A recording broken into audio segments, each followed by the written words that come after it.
Good morning, Nigeria. Welcome to Ways Breakfast. Hashtag what are you saying? This is the table where we dish out conversations that matter with warmth, wit, and a dash of truth. There is a saying that goes, blood makes you related, loyalty makes you family. But in today's Nigeria, many are asking, what if even the bloodline itself is in question?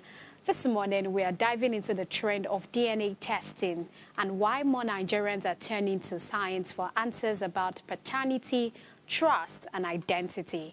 My name is Triumph Akimboye, and I am joined by the most beautiful, vibrant, insightful Oluchi Omeka. And together, we will unwrap this issue with you. Let's dive in. Good morning, my love. So much description. It was beautiful, vibrant. I love it. Good Thank morning you. to you. How are you doing? I'm doing well. Like I told you before we came on air, I'm feeling very cute because I got a wonderful compliment coming to work today. And you know what? It made me realize that the kindest of compliments can actually go a long way in making someone's day memorable. Knowing fully well how the day was supposed to start, right? Exactly. Somebody having to type on your phone, pass it to me and say, I love your nails, you look so pretty, you smell nice, can we be friends? Even though I do not know how we can be friends, but that really meant a lot to me. I felt and I think you like also mentioned the fact that, you met another good Samaritan again. I did. Honestly, God has a way. People say God has a very wonderful sense of humor. Honestly, you can just brighten your day no matter how it starts. Do you know that this is one thing that I always realize? You know that point where it feels like you're about to get very exhausted and God begins to like just show you in different ways that I'm still with you, girl. Don't forget I'm still with you. And I completely relate because I understand you totally. Very true. Right? How are you doing today? I'm doing very well. So you're all black today. I was all black yesterday. I was also asking the same question that was going on this week. Okay, we'll see how it goes. But however, I'm doing very fine. I woke up well, although it took a while for me to, you know that word boots. It took a while, even after I got here. But you have to be on a morning show. But whenever the lights are on, like you said, camera rolling, I'm like, yeah, let's get it. I like it. All right, so let us go on a very short break right now to reflect on significant events in history. When we come back, we are going to look through the papers of today. Stay with us.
Welcome back. What are your thoughts on these historical milestones, insight and perspective? Remember that you are definitely our main ingredient in every conversation, and we would love to hear your thought and opinion. Our phone lines are open. Please call us 0702 500 7749.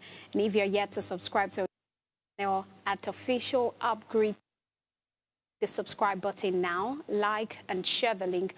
Tune into channel 145 on your Go TV.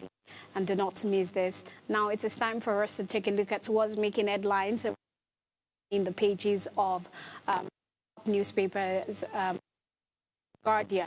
Let us start with Oluchi Punch newspaper. All right, sure. The Punch newspaper has an exciting story this morning. I think goodness has influenced us to the adjectives we use to describe the stories. The major headline rather says 2027 showdown. Wike Makinde rift threatens high-stakes PDP convention. PDP vows tough action as Wike associates move against convention. NEC members kick. Below that, we see T-Card 9. Japanese PM pledges $5.5 billion support for Nigeria and others. Olubadan coronation for September 26. 179 ASPs disqualified. NBA report, Adeleke demand federal government on block. All right, so there's also more ahead of the major headline. It says Katsina Mosque terror attack, death toll hits 32. Recapitalization, banks to gain extra 900 billion naira capital in 2025. PTAS channel 0.2%, workers' pension into government bonds. And the last story here says Royal Row, Alaafin may publish Supreme Court ruling after 48-hour ultimatum. Of course, the major headline has some stories here, but the one that really actually caught my attention would be inside the paper, not the major headline. Okay. And that's the one that said Kano to grant amnesty to 1,600 repentant thugs. That really, really made my antennas. I think we are now in this era and the season where we are just granting freedom to repentant Well, when I read people. the full story, it did make a bit of sense. So let me give you the context to it. It says Kano State government has announced plans to grant amnesty to repentant thugs under its Safe Corridor initiative designed to tackle political thuggery and youth restiveness in the state. The State Commissioner for Information and Internal Affairs, Ibrahim Abdullahi Waya, disclosed this on Wednesday at the State Police Command headquarters during the inauguration of the program. He said 718 youth had already been profiled, while an additional 960 were awaiting police validation before being enrolled. His Excellency Governor Abba Yusuf is so much concerned about this, that's thuggery menace, because the development is very much ugly and it doesn't really speak good of the image of the state. And that is why His Excellency decided to initiate this project as a deliberate and very intentional project with a view to addressing this. So I could go on and on reading the story, but this is what it paints. It paints the story of a society that doesn't want to give up on its youth. Right. You know, thuggery amongst the young people, you know, in fact, the way they even explained it, it says that some of them got into this position or into this criminal activities not due to their own accord or due to their intention in that sense. They were forced to it. They would say condition make a fish bend. Some of them had to just get into it because of peer pressure and a number of things. Sometimes it's even the fact that the system failed them. So I see this as a way of not giving up on the youth of the society. Because imagine if you have this great number and then you are so keen on punishing all of them, putting them behind bars for a long period of time.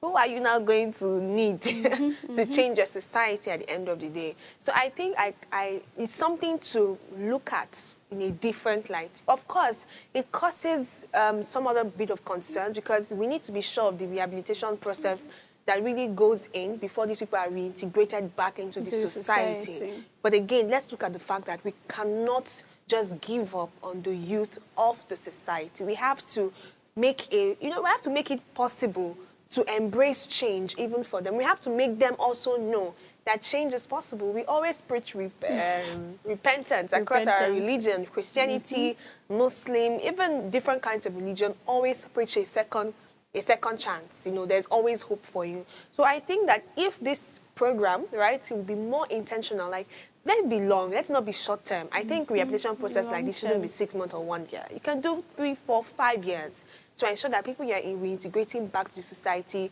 you know, they have a changed mindset. And I think that we would actually see youth of our nation do better. Do you understand? And it's also serving as I think it's like a good example.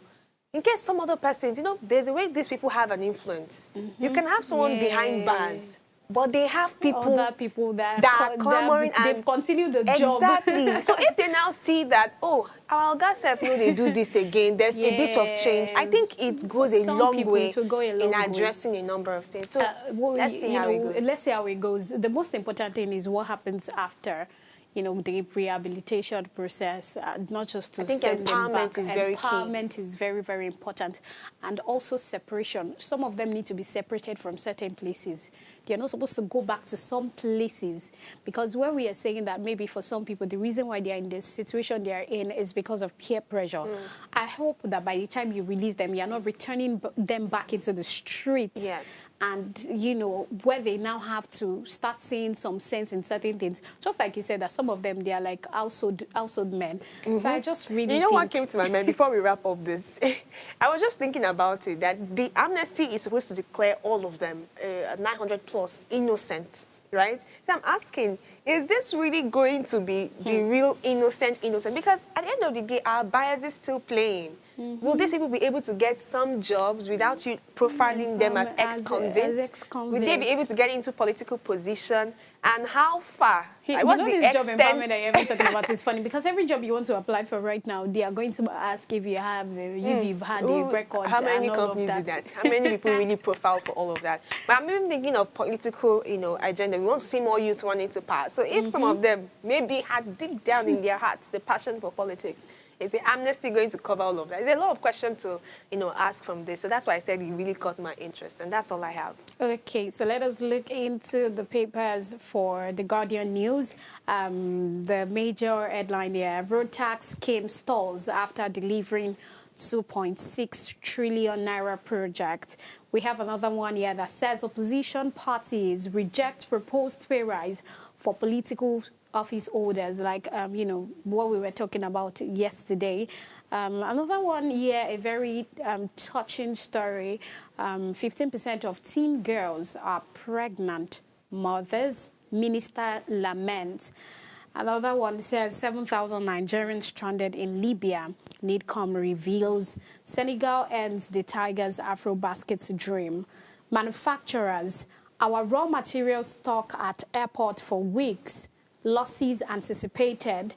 And then another interesting, not a very, good story, but it sounds very interesting, is that study shows a 4.3 million premature death yearly from unclean cooking fuel.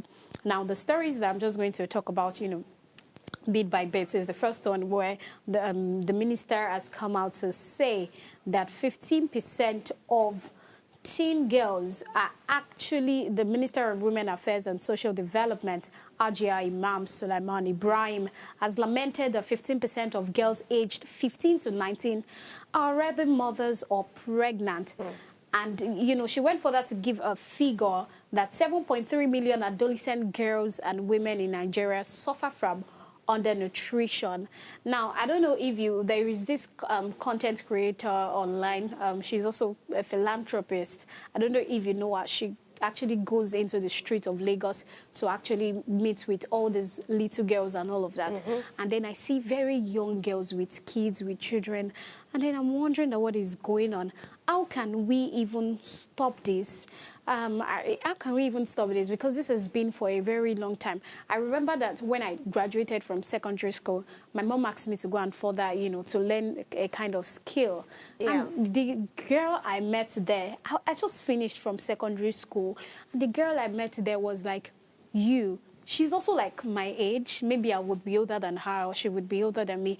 And then I remember that then she was saying that it's not possible that the way you are, you've not met with a man at all, that you've not aborted a child. Then I was wondering that what's going on. Met with a man is different. Aborted a child? I'm wondering. This lady was telling me, the pain she went through, the first child that she had to abort. And then I'm wondering that I thought we just finished from secondary school. That's all innocent. I thought usually my dad, I thought we were all innocent. We're not in the same group chat. So apparently. It's a very sad thing, and I really don't know how we can take care of this. But it boils back down to the foundation. And then another interesting story is that the Lagos State government has been tasked to devise policies and programs that would enable many using unclean cooking stoves to transition to cleaning cooking stoves, clean cooking stoves, as no fewer than 4.3 million premature deaths are recorded yearly from the use of kerosene and charcoal-powered stoves. This statistics every day always shocks me. You hear 3.so million died from this and that. I'm like, really? What's going on? So that is a very, very serious story. I don't really know how to, because some people cannot even afford certain things. And there are some schools, my university now, you can't even, if you are staying in the school hostel, you have to use kerosene stove. Really? Till now? Yeah, till now. Oh, no. So, I mean, my own school, you have to use hot plates. that's for the school. Yeah, yours is hot plates for the school hostels. But if you're in private hostels, you can make use of gas and all of that. So, and with that, we are going to go on a short break right now. And when we return, we are going to be getting into our hot topic for this morning. Don't go anywhere. We'll be right back.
Welcome back, our dearest viewers. Now let us get into our topic for this morning. And the topic is from doubt to DNA, why more Nigerians are seeking genetic proof. In recent years, DNA testing has moved from being a rare medical procedure to a hot-button social issue in Nigeria.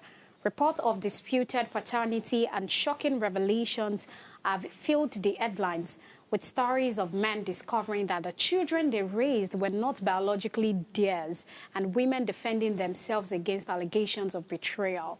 Cultural and societal factors are driving this trend.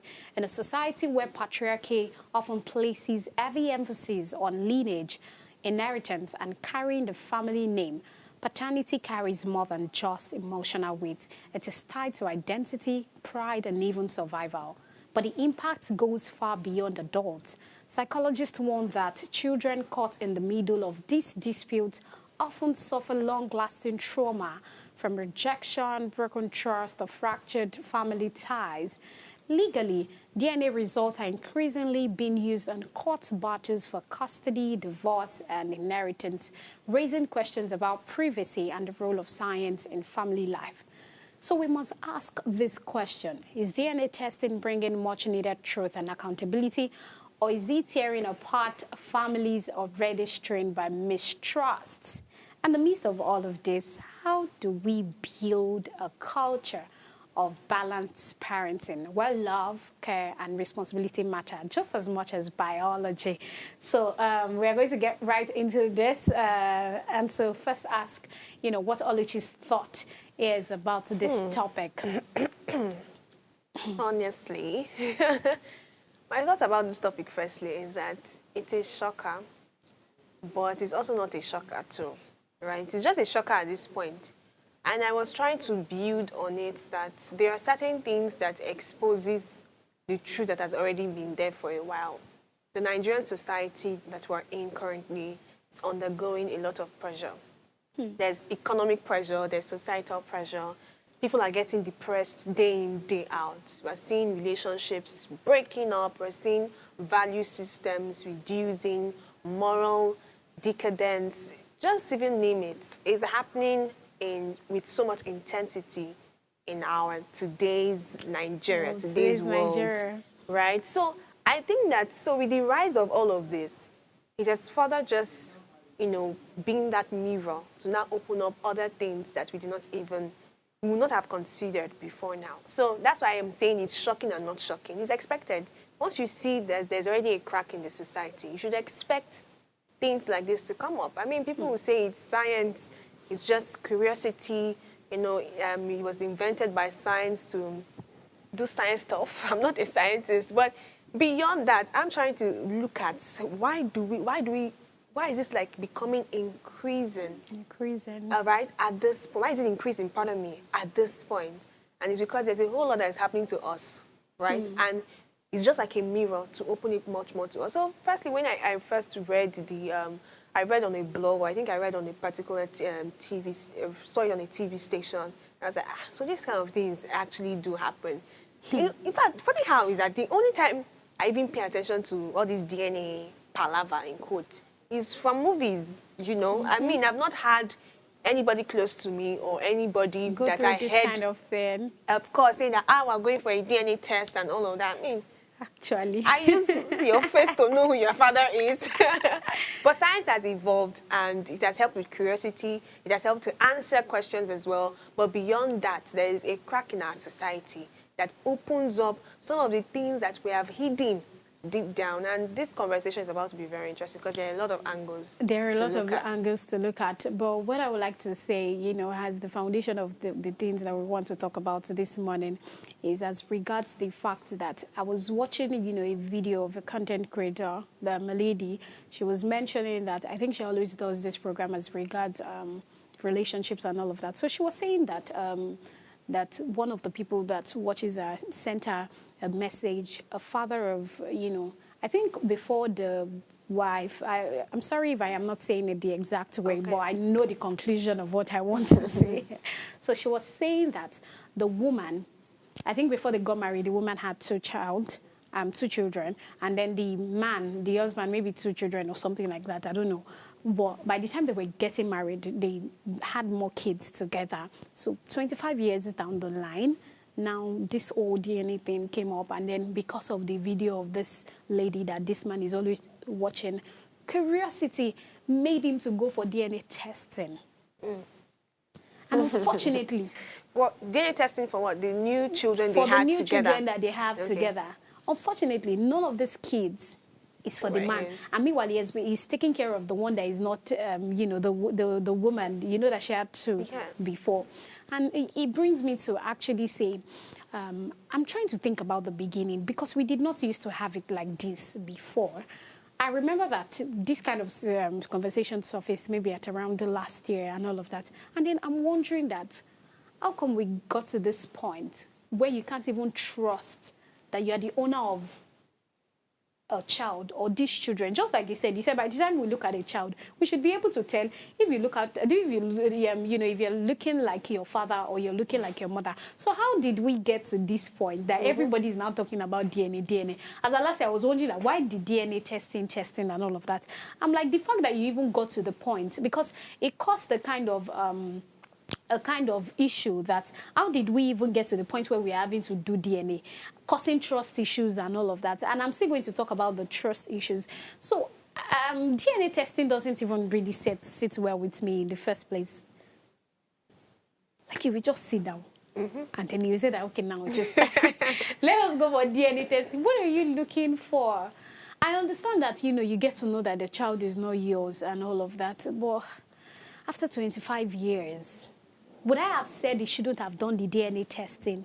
Or would I have said he should have done the DNA testing? I really don't know. Of course, that decision to want to do a DNA test after 25 years is not because all of a sudden you read on a blog there's something like DNA. Oh yeah, children, let's go and do it. Something failed it. And it's, see, this DNA testing is, I've said it's just a mirror to already highlight what is wrong in families and in society. So beyond the testing or whatever, people find out about infidelity even without having to do this DNA test. And that's what shatters the home, right? There's a lot of moral decadence happening everywhere. I was speaking to someone, it was you now. I was speaking to you one time, and I was saying that look at the generation that we're in now and the people that are having children these days. We see, just Gen look Z online. parents. I mean, a lot of Gen Z parents, a lot of woke parents, right? May I not be woke? Let me say that, because The definition of woke now, in fact, is so funny. People, there's this liberalism mentality. Everybody feels I can do whatever I want to do, and nobody's going to hold me for it. People's ideologies are changing by the day. I was speaking to somebody one time that the reason why we have right and wrong is to keep humans in check. And you see what you just said? You have to say it again. And wrong is to keep humans in check. In and there are things that are obviously wrong and obviously right. Whether you become so knowledgeable, you've learned some other philosophy that is making you tweak it, does not change the fact that right and wrong was put by the wisdom of God to keep man in check. Else, that's the reason why we're seeing all of anarchy, consequences, chaos happening is because of the education. So I was speaking to you one time, and I said that I'm really, really bothered about the kind of generation that will be born. I remember that I told you that I mentioned I've been thinking about how will my children, because when I see some people presently, I am wondering that will my kids attend the same school with these people? Because what do you want to give birth to?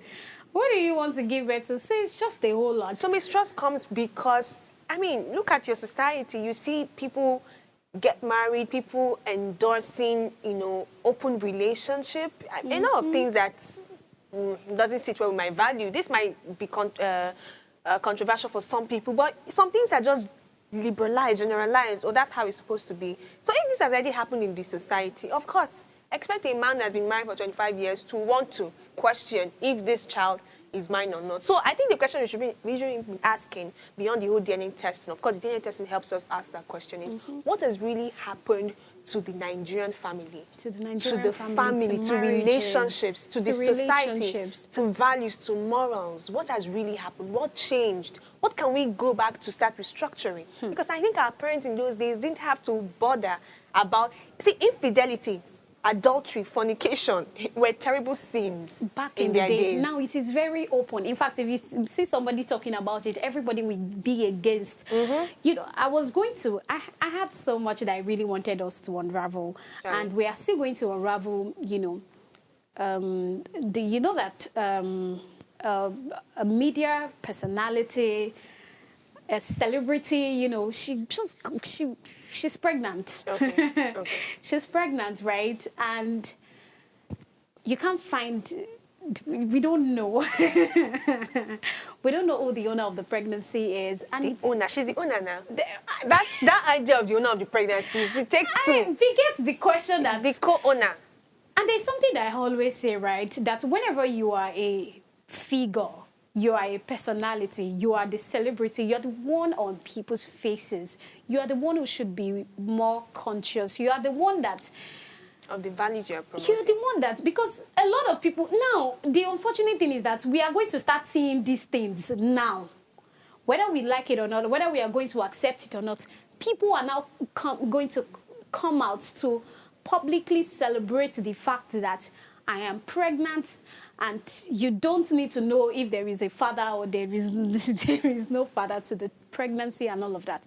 And this is now going to be another standard. I mean, the DNA testing palaver is still there. Now, somebody is saying that there is no point even knowing if there is a father or there is no father. Because what is going on with the standard of families, the standard of marriage? Is it this Western culture that we are still losing things to? Because I really don't understand what is going on. Should these cultures, should these things be the things that will determine our own, what's it called, our own standards as a person? Or are they actually right? Or should we continue like that? And like you said, there's something that I used to say. I used to say that one of the greatest power God gave to everybody equal is the power to make choices. You decide to make the right and the wrong. Conclude it, and the strength to bear the consequences. And the strength, yes, I'm going to conclude it. Because it comes with however, consequences. people forget the fact that choice always comes with consequences. Whether you're doing right or you're doing wrong, it comes with something.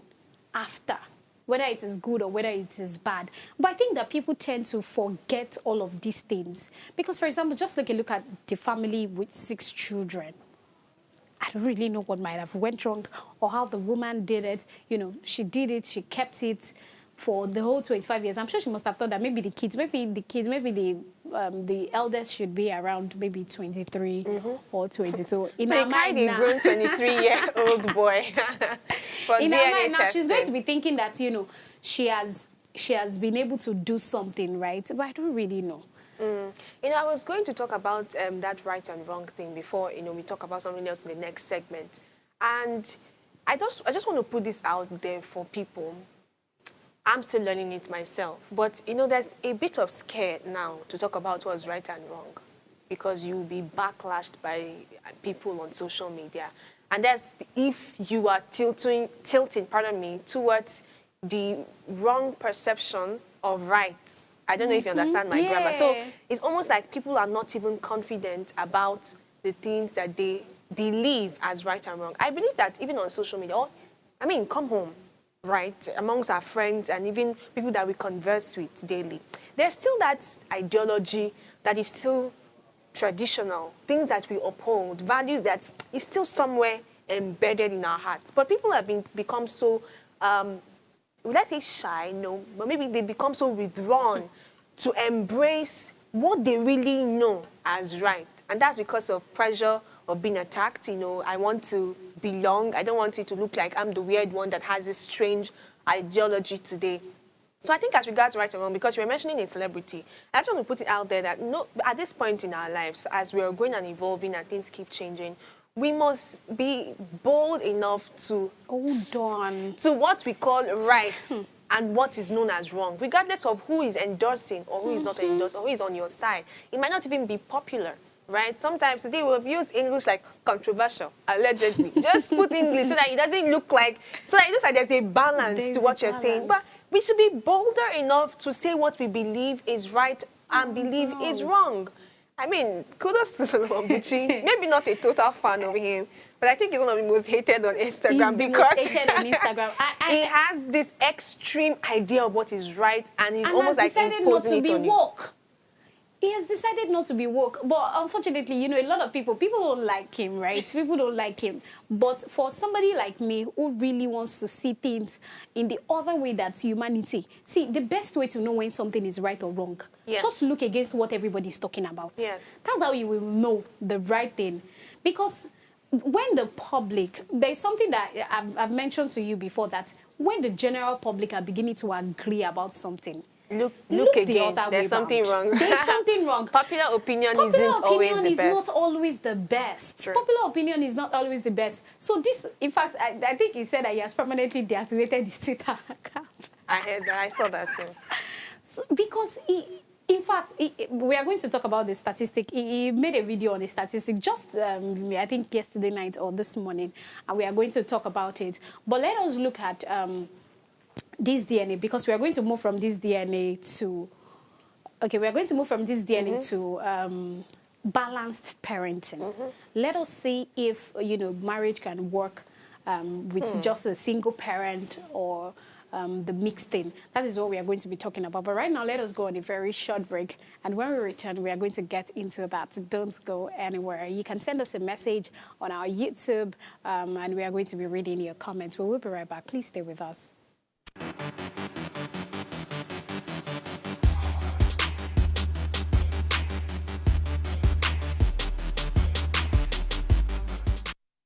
Tell us you're a Nigerian without saying a word.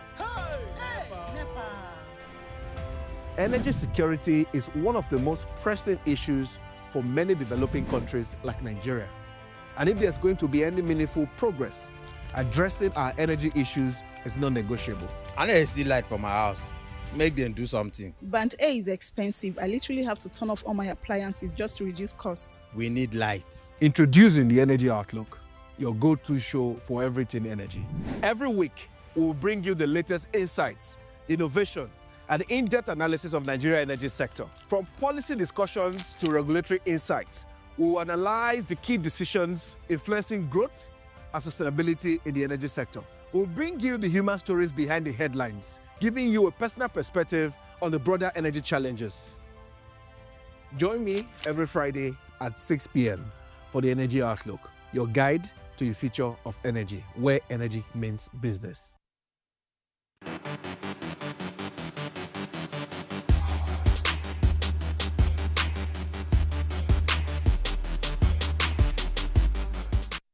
30% of children in single mother homes in the US live in poverty, compared to 7% of children in married couple homes. Children from unmarried households are less likely to graduate from high school. Teenagers in single parent or cohabiting households are more than twice as likely to exhibit behavioral problems than those with married parents. About 70% of juveniles in state correctional facilities in the US grew up in single-parent households. Couples who have children outside marriage are far more likely to break up than married couples, even if they later marry. 71% of all-time high school dropouts are from fatherless households. Children with involved fathers are 40% less likely to repeat a grade and 70% less likely to drop out. Almost 64% of youth suicides are from fatherless households. 85% of children with behavioral disorders come from father-absent homes. Children from fatherless homes are 2 to 3 times more likely to be involved in violent crime or juvenile arrests. Girls from fatherless households are 4 times more likely to become teen mothers. Fatherless teens are 63% more likely to engage in very early sexual activity. Among youth in custody, about 76% of them had absent fathers. There are so many research and statistical data to support the fact that best bet is This is so sad. This is so outrageous. This is, although that's what the world we are living in right now. But it is very sad that we still don't have to argue about certain things. That is not. Some things are just clear. Some things are just obvious. I'm wondering if people are not saying. But I don't really know. What do you have to say about the statistics? Okay, so the statistics is troubling, and every time I see numbers, right, it was done out of a lot of due diligence. People have studied, people have brought together data, and I think this statistics further proves what I've also always believed, maybe due to my faith as a Christian and just the kind of values I've learned to uphold as somebody who was trained in a conservative home. I believe that, that family units, the structured family units of a father, mother, and children was graciously designed by God's wisdom to actually have, they tell us every time that the smallest unit of the society is family. So if you're going to produce a society that should make progress holistically now, you are looking firstly at the family. And so a father, a mother, and a children makes up that family. So if there's one part of that family that is dismembered in that sense, it is going to cause a hitch. But the statistics should also put together that there are inevitable factors that can cause single parenthood. And I think that's one thing that, or maybe we will go do our research and find out how the offsprings of those factors, how they deal. Because there are some people that are widowed. I mean, some were even from abused home. They had to divorce. A number of things have happened. And, the dynamics just changes. It's people's, people tell you that people's realities are different. You might come up here to say what you think you know from statistics and everything, but I like to believe that people's realities are also different. But it doesn't take away the fact that there is an obvious right and an obvious wrong. So, yes, I strongly agree that for children especially, because, you mentioned a number of things from behavioral problems to people in custody. That is so true, because children, teenagers, right, they have their identity from stability. I was watching something this morning that said that, if you want to build habits in children, I mean, you have to target them before they are 9. You see, if you can't, a child is an empty box. Do you understand? You fill them up with They something. will be filled based on where they are, based on what is happening in their environment, based on who they are living with. There is no ready-made child. There's no perfect child that God sends to anyone. A child is, that's why I'm asking that people who decide to have children today, do they know how much, do they know the kind of intensity and intentionality that requires? because you are literally going to determine how a person's life will turn up. So I'm always bothered. Like, oh, you are having children. Is it just for the fun of it to do pregnancy photo shoot? Do you know what it means to actually train up a child? To actually determine the course of someone's life. So this is so true. Children's identity comes from stability.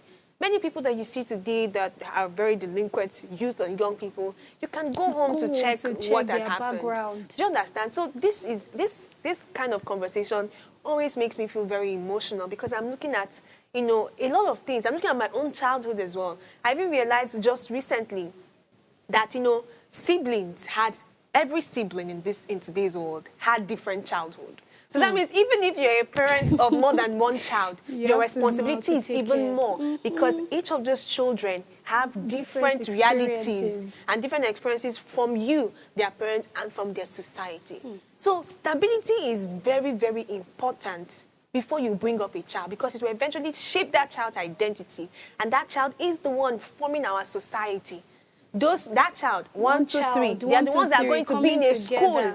They're going to be they're not going to grow up to become politicians. Do you understand? They're going to grow up to be whoever in the society. So I'm saying it again, there's no ready-made child. There's no perfect child that comes from heaven or from wherever. We make those children, and their identity is heavily built on stability. So that was how it was meant to be designed. A number of things have caused it to look differently, but let's really go back to the foundation. Okay, thank you so much for that. I'm still going to talk about, some of the things that you said, but let us take this comment that we have from Okbayemi. Good morning, Okbayemi. Good morning. It says, good morning, Ways Breakfast. A very interesting topic you have today. DNA testing popularity goes to show the change in values in the Nigerian society. Naturally, it shouldn't be hard to know the mother of a child from facial recognition. But if anything is really on the rise today, let me also add to this joke. I said, how will you recognize, the mother that has gone to change their face? You know that they do the facelifting now, and you can't even recognize. I really don't know. There's just a lot to cover with moral decadence in our society today. Because how will you even recognize that one? Honestly. Thank you so much, Akpayemi. Very true, very true. Thank you so much for your comments. And what I wanted to say, talk about is the fact that in whatever anybody does, you need to learn how to be responsible. Yeah. You might not be married, you might not be in a relationship, you might not have any child yet, but think responsibility. Okay, if I am behaving like this, if I am doing like this, what impact is it going to have on the home, on the family that I am going to build? People should learn how to be responsible, be strategic in the decisions that you're making. There are certain places that you don't have to be, not just because of yourself, but because of the kind of life that you want to build for your family. Now, if we look at the psychological impact that these things begins to have on these children, I used to say that, what's it called? Imbalance. No, I learned, I was taught out that you can never feel like you are good if you come out from an imbalanced home, where you have maybe just the single parents, maybe it's just your mom, maybe it's just your dad. You might think that you're fine. I mean, your mom might have done a very amazing, fantastic job in raising you, and kudos to all single parents, doing really, really, really amazing. Like, I can relate, I can tell to, single parent and all of that. But you might never really know the effect that these things have on you until you get to some certain places and some certain situation. That is where the reality will dawn on you that, I was raised by just my mother, I was raised by just my father and all of that. So, you know why it's like that? It's because sometimes we bury things as humans. I mean, there's this fact in psychology, I think it was described by an iceberg metaphor, that says that what we see on the surface, our conscious, is, let's say, 30% or so. The subconscious, the unconscious, the things that really form our ideologies, form our decisions, form our personality, is 70% hidden. So sometimes they will just, anybody can put up a face and look like they are normal. They've been engaged in a lot of activity. They are very active. They talk, they give advice, they set up ring lights and talk like content creators. But deep down, some of them have a messed up reality. They have a messed up psyche, right? or, you know, how do I put it, mentality. And that's because a number of things are hidden. Because everything that happened to you in your childhood will surely translate to your adulthood. That's why they tell you today that if you see abused people, children in abused homes, many of them turn out to be abusive themselves, not because they like to be while abusive. on some side, some will be withdrawn out of the society. They will not be able to participate because of the kind of... because those images of abuse that they saw was buried in their subconscious. It was there waiting for the right time to manifest. So it goes, I mean, it's a very, very delicate topic to honestly. I remember, a story of someone very close, out of this single parent and all of that he grew up, and then he was saying that he grew up well. I mean, even the single parent, like the mother, did very well raising them and all of that. So he really felt like, oh, I'm fine, I'm okay. And then there was a situation that actually happened where there was an opportunity for him to actually stay in a home where there is balanced parenting. And he was saying out that for a man to tell you that he was crying, because that was when he realized that, no, because you're actually in a place where you see a balanced, you can see a present father, a present mother doing what is expected of them, and you broke into tears. That was when you realized that this thing actually affected me, because you were now able to see some of the things that the balance of a father could bring that you did not have, and you don't even have it. And if you're not careful, if you do not decide to maybe do those things or become those things, it might affect the kind of person. You would also start feeling like, okay, single parenting is okay, it's not bad and all of that. But I love the fact that he was able to see that there is actually something, there is a deficiency. So it's just very sad. And it goes a long way to determine how we think and what we make out of people. People should... our society, our Gen Zs, our youth of nowadays, let us get more responsible. Let us get more responsible with the way we are thinking, with the way we are doing things, because we are going to be having that impact, both in the society, but the psychological impact of these decisions that you're making on the kids. Yeah. Because look at these figures. It's outrageous. I was going to say something too, that, in case something happened beyond your control, and you grew up in situations that will not enable you to be the best version of yourself, it is not out of place. It is not a taboo for Africans to embrace therapy.